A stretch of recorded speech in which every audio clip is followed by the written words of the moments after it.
সবচেয়ে বড় কবিরা গুনাহ কোনটা তোমরা জানো নাকি?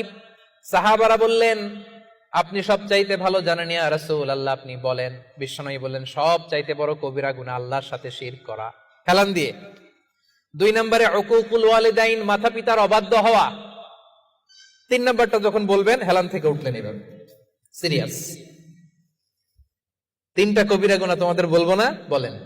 2টা বলছে হেলান দিয়ে, একটা হচ্ছে আল্লাহর সাথে শিরক করা, 2 নাম্বার হচ্ছে মাতা পিতার অবাধ্য হওয়া। 3 নম্বরটা যখন বলবেন, ওয়াকানা মুত্তাকিয়ান, তিনি হেলান দেওয়া ছিলেন, ফাজালাসা, সিরিয়াস হয়ে বসলেন। এরপরে বললেন, আলা ওয়া কওলু যুর, আলা ওয়া শাহাদাতু যুর, সাবধান, মিথ্যা বলো না, মিথ্যা সাক্ষী দিও না, মিথ্যা সাক্ষী দিও না, মিথ্যা সাক্ষী দিও না। বিষ্ণুবী বলতেই লাগলেন, কতবার যে বলছেন তার কোনো হিসাব নাই। কোন সুবহানাল্লাহ।